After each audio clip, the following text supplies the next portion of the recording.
کہ جبلت میں رنگینی بدرجہ اتم موجود ہے۔ بہرحال رسام نے اس بات کا خاص طور پر خیال رکھا تھا کہ اس کے بھیجے ہوئے جوک ڈرٹی تو ہوں مگر اتنے بھی بولڈ نہ ہوں کہ شاکر کی نظر میں اس کا امیج خراب ہو جائے۔ دوسرے میسج پر شاکر کی طرف سے کوئی رد عمل ظاہر نہیں ہوا۔ رسام نے آدھا گھنٹہ انتظار کیا، جب شاکر کی جانب سے مکمل خاموشی چھائی رہی تو اس نے یک کے بعد دیگر 3 جوک سینڈ کر دی۔ رسام کی حرکت پر شاکر یقیناً جھنجھلا گیا ہوگا، نتیجتاً اس نے ایک بار پھر رسام کے نمبر پر کال کی۔ اب کی دفعہ بھی رسام نے کال اٹینڈ کرنے کی غلطی نہیں۔ رسام کے مسلسل رسپانس نہ کرنے کے جواب میں شاکر نے ایک مختصر سا میسج کیا، یار تم مجھے میسج پر میسج کی جا رہے ہو لیکن میرا فون اٹینڈ کرنے کی توفیق نہیں، کم از کم یہ تو بتاؤ آخر تم ہو کون اور مجھ سے کیا چاہتے ہو؟ ویسے بھی تمہارے بھیجے ہوئے لطیفے لاجواب ہیں اور میں تمہارے ذوق کی داد دینے پر مجبور ہوں۔ میرا نام مایا ہے، رسام نے رپلائی میں لکھا۔ دوسری جانب پر اسرار خاموشی چھا گئی۔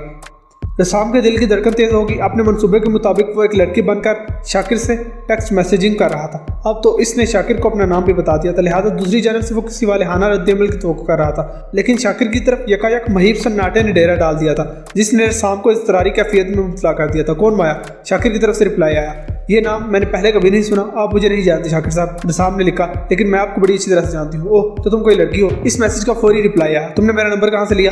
شاکر صاحب ڈھونڈنے والے تو خدا کو بھی پا لیتے ہیں، رسام نے فلسفیانہ انداز میں جواب دیا۔ ایک ٹیلی فون نمبر کی حیثیت ہی کیا ہے؟ ویسے اتنا بتا دوں کہ میں نے جب سے آپ کو دیکھا ہے آپ میرے دل میں بس گئے ہیں، مجھے اپنی سانسوں سے بھی زیادہ نزدیک محسوس ہوتے ہیں۔ مایا جی وہ تم سے آپ پر آتے ہوئے مستفسر ہوا، آپ نے مجھے کہاں دیکھا ہے؟ 3 ماہ پہلے آپ کی سالی سائمہ کی شادی میں، رسام نے بتایا۔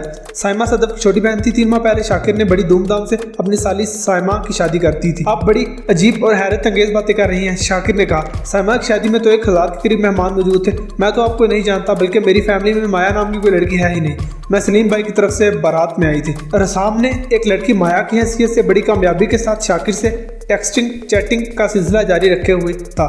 سلیم خان سائمہ کے دلہا کا نام تھا۔ اوہ تو آپ لڑکے والوں کی طرف سے آئی تھی، شاکر نے کہا۔ نہیں، رسام نے 2 ٹوک انداز میں کہا۔ شاکر صاحب میں نے آپ کو اپنے دل و دماغ میں بسا لیا ہے، اس لیے آپ کے ذہن کو جانے جیسا گناہ نہیں کر سکتی۔ دراصل میں اپنی ایک دوست عارفہ کے ساتھ اس کی شادی میں شریک ہوئی تھی۔ عارفہ سلیم بھائی کے محلے میں رہتی ہے۔ عارفہ کو شادی کی دعوت تھی، اس نے مجھ سے پوچھا اور میں نے ہاں کہہ دیا۔ اس طرح میں عارفہ کے ہمراہ سائمہ اور سلیم کی شادی میں پہنچ گئی۔ میں آپ کے خاندان سے تعلق رکھتی ہوں، نہ ہی سائمہ کے سسرال سے میرا کوئی واسطہ ہے، آپ مجھے اپنا رشتہ دار سمجھ لیں۔ ہمارے درمیان محبت اور چاہت کا ناطہ استوار ہو چکا ہے۔ شاکر صاحب کیا آپ بھی سائمہ کے سسرال والے محلے میں رہتی ہیں؟ شاکر نے تصدیق طلب انداز میں پوچھا۔ اور کیا آپ کا سلیم کے گھر والوں سے میل ملاپ ہے؟ نہیں، میں عارفہ کے گھر سے بہت دور کسی دوسرے علاقے میں رہتی ہوں، رسام نے سوچے سمجھے منصوبے کے تحت رپلائی کیا۔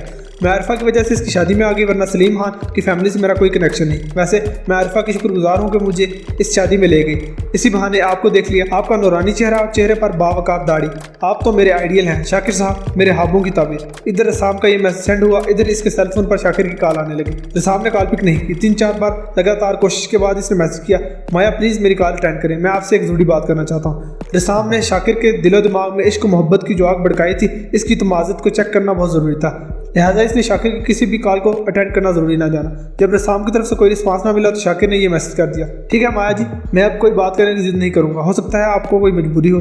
رسام نے ترنت رپلائی کیا، شاکر صاحب آپ تو انتریامی ہیں، میرے دل و دماغ کا حال جانتے ہیں، آپ نے بالکل درست اندازہ لگایا ہے، میں فی الحال آپ سے بات نہیں کر سکتی میری جان، اسے آپ میری مجبوری ہی سمجھ لیں، کہیں آپ مجھ سے خفا تو نہیں ہیں؟ شاکر نے پوچھا۔ رسام نے اس سے پہلے والے میسج میں شاکر کو میری جان کہہ کر بات کی تھی۔ کسی لڑکی کے منہ سے ایسے الفاظ سننا مرد کے لیے بہت ہی کیف دار آواز اور فرحت بخش ہوتا ہے۔ شاکر نے اسی ٹرانس میں تصدیق طلب پیرائے میں وہ سوال کر دیا۔ جواب میں رسام نے کہا، آپ کس قسم کی باتیں کر رہے ہیں؟ میں تصور بھی نہیں کر سکتی آپ سے خفا ہونے کا، آپ آئندہ اس انداز میں کبھی نہیں سوچیں گے، وعدہ کریں مجھ سے۔ ٹھیک ہے، شاکر نے کہا، آپ بھی وعدہ کریں مایا، آپ خود ہی مجھے اپنی مجبوری کے بارے میں بتا دیں گے، وعدہ، رسام نے کہا، اور جب تک آپ بتائیں گے نہیں میں آپ سے پوچھوں گا بھی نہیں۔ شاکر نے فرما برداری سے کہا، آپ کتنے اچھے ہیں شاکر صاحب، رسام نے قربان جانے والے انداز میں لکھا۔ اگر آپ کو برا محسوس نہ ہو تو ایک بات کہوں؟ جی ارشاد۔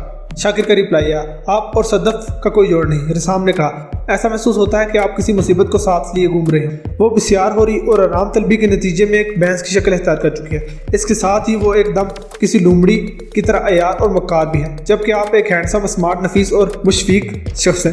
میں آپ سے بعد میں بات کرتی ہوں، انکل یعقوب مجھے آواز دے رہے ہیں، اللہ حافظ۔ نسام بڑی ہوشیاری اور احتیاط کے ساتھ شاکر کے جذبات سے کھیل رہا تھا۔ ابھی تک ٹیکسٹ چیٹنگ اس کے پروگرام کا پہلا لیول تھا۔ دوسرا لیول اس نے آئندہ روز کھیلنا تھا، لہٰذا اس نے اپنے سیل فون میں لگے ہوئے سم کارڈ کو نکال کر باہر کر دیا، جس سے اب تک وہ شاکر سے میسیجنگ کا کھیل جاری رکھے ہوئے تھا۔